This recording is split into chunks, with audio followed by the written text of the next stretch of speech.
პარლამენტის თავმჯდომარე, მოგესალმებით ბატონო პრემიერ-მინისტრო, მოვალეობის შემსრულებელო, საგარეო საქმეთა მინისტრის მოვალეობის შემსრულებელო და პატივცემულო ელჩებო. ჩვენი დღევანდელი შეკრება ტარდება ძალიან უჩვეულო ფორმატში. მისი ერთ-ერთი დანიშნულება იმ დროს, როცა ჩვენ შევქმნით ეს ფორმატი, ხომ იყო ის, რომ სხვადასხვა ქვეყნიდან ჩამოსული ელჩებს ჰქონოდათ საშუალება ერთმანეთისთვის გაეზიარებინათ თავიანთი მოსაზრებები, გამოცდილებები, ხედვა მსოფლიოში განვითარებული მოვლენებზე. სამწუხაროდ ეს დღეს ვერ მოხერხდა, პანდემიამ ეს და მრავალი სხვა რამ შეგვიცვალა რადიკალურად. და სწორედ ამ ცვლილებებზე მინდა ვესაუბროთ დღეს. თუმცა ჯერ მინდა ვისარგებლო ამ შემთხვევით და თქვენი თანდასწრებით მადლობა გადაუხადო ბატონ გიორგის პანდემიის დროს დაძლეული სირთულებისთვის და კრიზისის სწორი მართვისთვის. შეიძლება ვერ ვგრძნობდეთ და ვერ ვაცნობიერებდეთ ბოლომდე თუ რამდენად უფრო რთული და ტრაგიკულიც შეიძლება ყოფილიყო ეს ვითარება ჩვენი ქვეყნისთვის, თუ არა დროული საგანგებო ზომები, თუ არა დროული მობილიზება პოლიციის თუ თავდაცვის ძალების, თუ არა დროული მოსმენა სწორი რჩევების ჩვენი პროფესიონალებისგან და თხადია მათი თავდადება. სწორმა მართვამ შეგვაძლებინა ის, რაც ვერ შეძლო ბევრმა ჩვენზე უფრო განვითარებულმა ქვეყანამ. შეძლო საერთაშორისო მხარდაჭერის ისეთი დონის მობილიზება, რომელმაც მოგვიტანა ძალიან დიდი ფინანსური დახმარება, მატერიალური დახმარება, ტესტები და სხვა და ახლო მომავალში ვაქცინებით მომარაგება. ბატონო გიორგი, მადლობა თქვენი გამძლეობისთვის, ამბედაობისთვის და თანმიმდევრობისთვის. ასევე მინდა მადლობა მოვახსენოთ თქვენ დიპლომატიურ მთელ სისტემას, დიასპორის და უცხოეთში დროებით მყოფი ქართველების სამშობლოში დაბრუნებისა თუ ადგილზე დახმარების საქმეში, რაც უკვე ახსენა ახლა ბატონმა მინისტრმა. მეც დარწმუნებული ვარ, რომ თქვენ ამ საქმეს გაუმკლავდით ისე, როგორც შეგეძლოთ, როგორც რჩევია, ალბათ ბევრი უკმაყოფილობაც მოისმინეთ, მაგრამ თქვენ ხომ იცით და ჩვენ ვიცით, რომ მაქსიმალურად გააკეთეთ ყველაფერი, რაც შეიძლებოდა.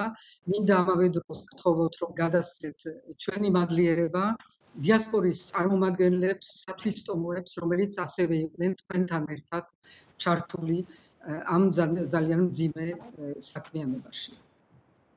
და ბოლოს, რადგანაც ბოლო შესავალის ბოლო არის, რადგანაც ეს წელი სრულდება და სრულდება ძალიან საიმედო და ძალიან დადებითი ახალი ამბით, მინდა რომ ერთმანეთს მოვლოცოთ ის, რაც არის ერთიანი ძალისხმევის შედეგი, ანუ არჩევა საქართველოდან მოსამართლის, ჰააგის სისხლის სამართლის სასამართლოში და მოვულოცო ბატონ გოჩალ-ორქიფანიძეს ეს წარმატება და უსურვო ამ საქმიანობაში, ამ ახალ თანამდებობაზე, რომელიც არის ძალიან საპასუხისმგებლო დიდი წარმატება.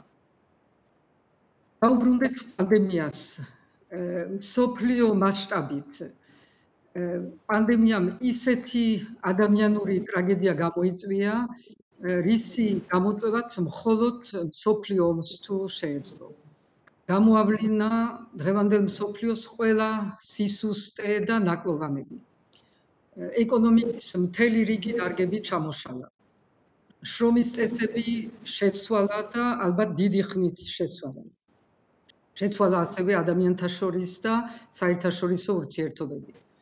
თუმცა იმავე დროს, როცა ეკონომიკის მთელ სეგმენტებს ანადგურებდა, პანდემიამ რაღაც ელვისებურ სისწრაფით ასევე ახალი სფეროები გააჩინა. მაგალითად, და ჩვენ ვხედავთ ამას ჩვენ ქვეყანაში, დისტანციური სერვისების გამრავლება სხვადასხვა სახეობებით, ეს არის ერთ-ერთი შედეგი სწორედ ამ ახალი ვიტყოდი ეკონომიკის. ფარმაცევტიკული სფეროს ძალიან სწრაფი ზრდა და გაშლა, ესეც არის შედეგი პანდემიის და იმ უზარმაზარი ფინანსური რესურსების, რაც ჩაიდო ამ სფეროში. და ეს რომ მოხმარდა ვაქცინის წარმოებას არის ერთი რამ, მაგრამ ამავდროულად ისიც უნდა ვიცოდეთ, რომ გვერდითი შედეგები აქვს ამასაც და ძალიან ბევრი სხვა დაავადებასთან ბრძოლაში წარუდგება ეს ახალი სიცოცხლე ვიტყოდი ამ სექტორის. ასევე დღეს ძალიან მნიშვნელოვანი, უფრო და უფრო მნიშვნელოვანი გახდა ტექნოლოგიური სფერო და ხელოვნური ინტელექტის სფერო, რის გარეშეც უკვე პრაქტიკულად წარმოუდგენელია ნებისმიერი ქვეყნის დიდის თუ პატარასი განვითარება. პანდემიამ ამ ცვლილებებთან ერთად და მე მხოლოდ ნაწილი რაღაცა ისეთი წარმოვაჩინე, პანდემიამ ბევრი რამ გადაგვაფასებინა. პირველ რიგში სახელმწიფოს და კერძო სექტორის შორის ბალანსი. სახელმწიფოს გარეშე ვერავინ დააწესებდა იმ აუცილებელ ნორმებს, ზომებს, რაც ჩვენ ყველას დაგვჭირდა ჩაკეტილ საზღვრების პირობებში, რომ პირველი ისინი ზომები მიგვეღო.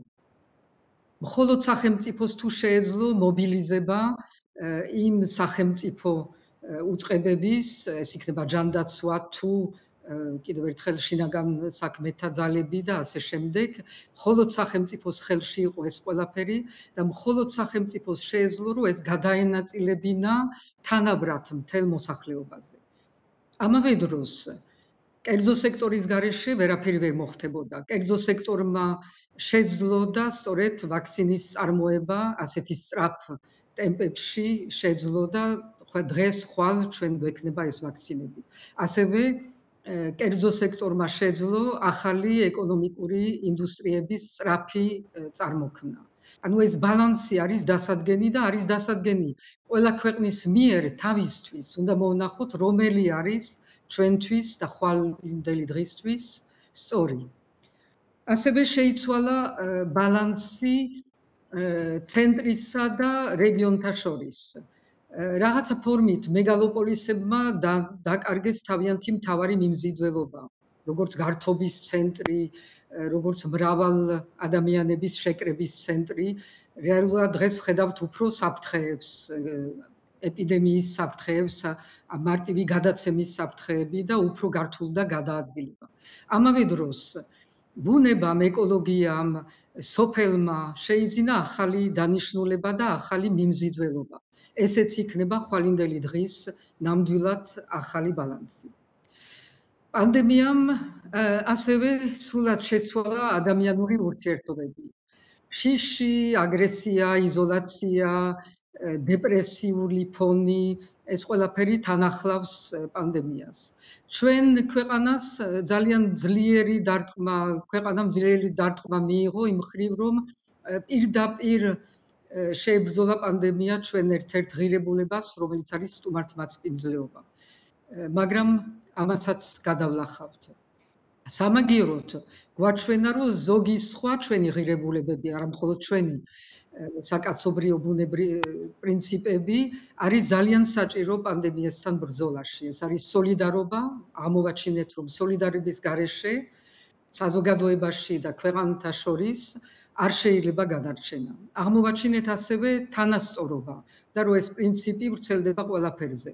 და პანდემია ვრცელდება ყველაზე იმის მიუხედავად თუ ვინ არის პრემიერი თუ მდიდარი თუ ვინც იქნება. და ბოლოს პანდემიამ შეცვალა ის სფერო, რომელიც თქვენთვის არის თქვენთვის ყველაზე ახლო, ანუ დიპლომატია. პირდაპირი კონტაქტები, ურთიერთობები, რომელიც არსებობდა და იყო საფუძველი ამ დიპლომატიის, შეიცვალა დისტანციური სატელეფონო და სხვა საშუალებებით ჩატარებული კონფერენციებით. დისტანცია, ისედაც ზოგჯერ ცოტა ფორმალური ურთიერთობები კიდევ უფრო ფორმალიზებული გახადა. ერთი მხრივ გაღარიბდა დიპლომატია, დაკარგა რაღაცა თავისი მოქნილობა და თავისუფლება. მე პირადად პანდემიის პირველ ეტაპზე ვეცადე, რომ შემენარჩუნებინა ის, რაც ელემენტალური თავარი არის და ერთ 50 სახელმწიფო მეთაურთან და საერთაშორისო ორგანიზაციების ლიდერებთან მქონდა სატელეფონო თუ სასკაიპო საუბრები. ეს იყო მნიშვნელოვანი რაღაცა, რომ შეგვენარჩუნებინა ეს ურთიერთობა, მაგრამ არასაკმარისი. რამე თუ ამ ფორმატში ის სიღრმისეული განხილვა იმ საკითხების, რომელიც ჩვენთვის არსებითად მნიშვნელოვანი არის, არ და ვერ ხერხდება. არანაკლებ დამაზიანებელია ის ტენდენცია, რომელიც გამოჩნდა, რომ დიდმა ქვეყნებმა შეძლეს და შეინარჩუნეს ერთმანეთს შორის ურთიერთობები.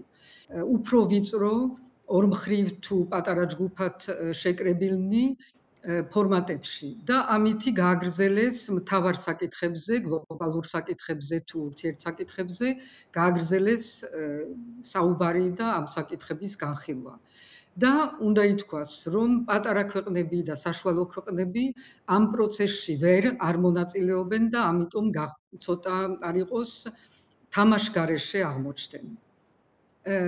ეს ნიშნავს, რომ ამას უნდა მივხედოთ და ეს ნიშნავს, რომ ჩვენი დიპლომატია ადგილზე ორმაგად უნდა გააქტიურდეს, რათა შევავსოთ ეს დეფიციტი და ეს არ იქნება ნამდვილად მარტივი. 2021 წლის გამოწვევა იქნება ხვალინდელი საქართველოს, ხვალინდელ მსოფლიოში ადგილის დასახვა. ჩვენი როგორც სახელმწიფოს დღევანდელი ამოცანა სწორედ იმაში მდგომარეობს, რომ მოვლენების ზუსტი შეფასება მოვახდინოთ და მასზე სწორებით ჩვენ შევძლოთ ჩვენი პრიორიტეტების დასახვა. პირველ რიგში ეს ნიშნავს, რომ უნდა ვეცადოთ და გავარკვიოთ ამ ტენდენციებიდან, რომელიც ზოგიერთი ახლა ჩამოვთვალე, რომელი არის დროებითი და გაივლის და მსოფლიო დაუბრუნდება თავის ჩვეულ კალაპოტს და რომელი არის უფრო ხანგრძლივი, გრძელვადიანი, რომელიც გასთვალისწინებულ უნდა იყოს მომავლისთვის, რომ ჩვენ კარგად დავსახოთ ჩვენი პრიორიტეტები. მაგალითად რომ ავიღოთ ის სფერო, რომელიც ჩვენთვის არის ძალიან მნიშვნელოვანი, ეს არის ტურისტული სექტორი, ტურიზმის დარგი. ნათელია, რომ ეს დარგი გაცოცხლდება. თუმცა არ ვიცით როდის, მომავალ ზაფხულს, შემდეგ წელს და როგორ. იმავე ფორმით თუ არა. თუ მოსაბზენია ახალი მიმართულებები, რომლებიც ტურისტულ სექტორს მისცემს მეტ მგრადობას და კონკურენტუნარიანობას. ამ ამოცანაში ხო ნათელია, რომ ელჩების როლი ძალიან დიდია. თქვენ უნდა იყოთ იდეების მომწოდებლები. თქვენ იმ ქვეყნებში, სადაც თქვენ მოღვაწეობთ, იქ მიდის ეს ძალიან ვრცელი დისკუსია სინკტანკებში იქნება თუ სამთავრობო დონეზე და ჩვენ უნდა ვიყოთ ამ გლობალურ ფიქრის ნაწილი და ვიცოდეთ საითკენ მიდის და რაზე ფიქრობს ელიტა, ვიტყოდი მსოფლიოში. თქვენ უნდა იყოთ ასევე ინვესტიციების მომზიდვლები, რადგანაც ეს იქნება ყველაზე მნიშვნელოვანი, რადგანაც ახალ იდეებს, ახალ წამოწყებებს დაფინანსება სჭირდება. მით უმეტეს, რომ მსოფლიოში ინვესტიციების წყარო არ დამშრალა და შეიძლება პირიქით და შეიძლება სწორედ კრიზისის გამო, მაგრამ ისიც უნდა ვიცოდეთ, რომ ინვესტორები დღეს ეძებენ ახალ საინვესტიციო იდეებს, ახალ რეგიონებს, ახალ ქვეყნებს, ახალ შესაძლებლობებს. მათ გაჩერება არ შეუძლიათ და ჩვენც უნდა ვიყოთ მზად იმისთვის, რომ ვიცოდეთ ზუსტად რა შევთავაზოთ.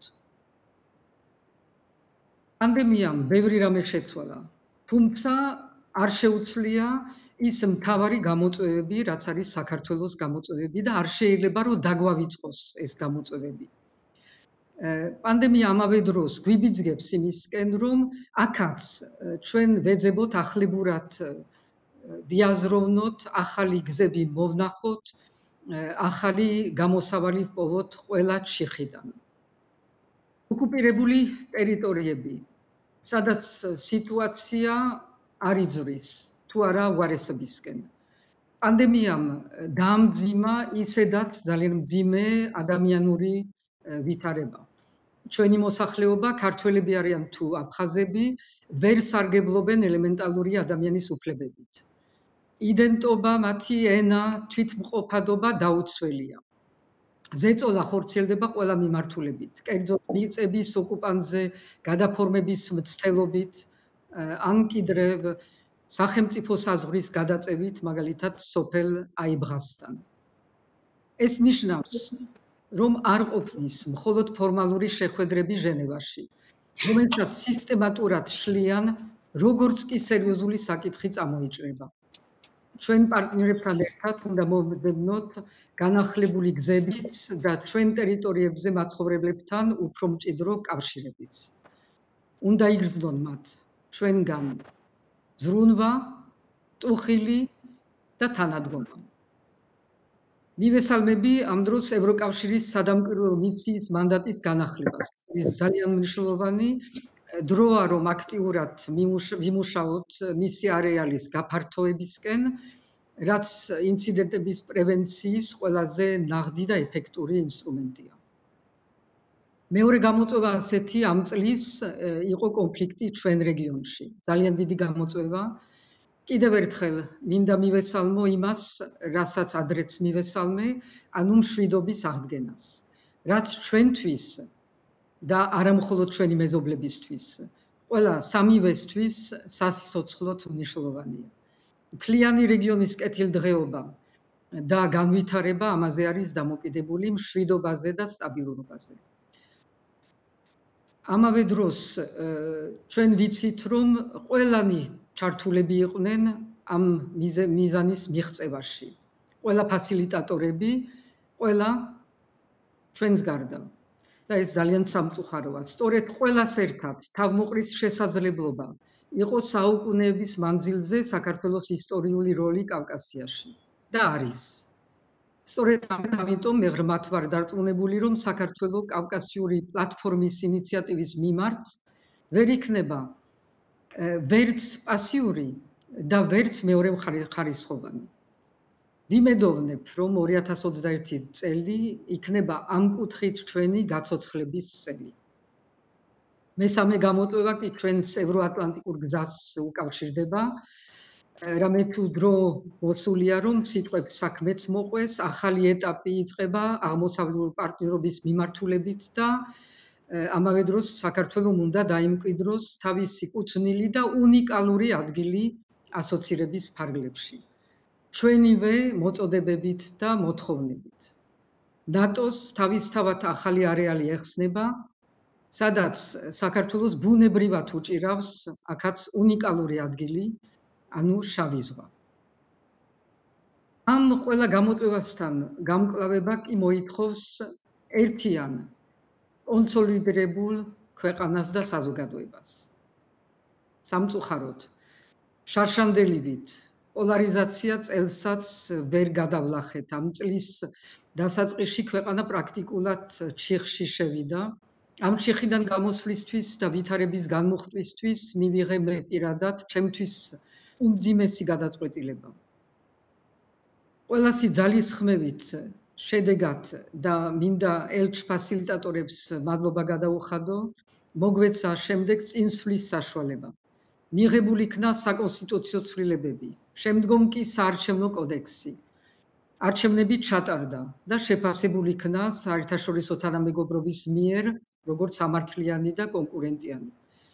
ამის მიუხედავად ქვეყანაში პოლიტიკური პროცესი რჩება პოლარიზებული. დროა პოლიტიკურმა ძალებმა ენერგია მიმართონ იმ ურთულესი ამოცანების შესასრულებლად, რაც წინ უდგას ქვეყანას. და რაზედაც ვისაუბრეთ ახლა და ალბათ ისაუბრებთ ამ დღეებში. საკმაოდ რთული წელი გველოდება. მაგრამ როგორც ყოველთვის, დიდი ცვლილებების ჟამს, დიდი გამოწვევებთან ერთად შრება დიდი შესაძლებლობები, ახალი პერსპექტივები, მოულოდნელი შანსები. მათთვის, ვისაც უნარი გააჩნია, დაინახოს და მოერგოს ახალ რეალობას. გისურვებთ ბედნიერ წარმატებულ წელს, თქვენ და თქვენ ოჯახებს, გისურვებთ ჯანმრთელობას და თქვენი ქვეყნის სამსახურში დიდ წარმატებას. დიდი მადლობა.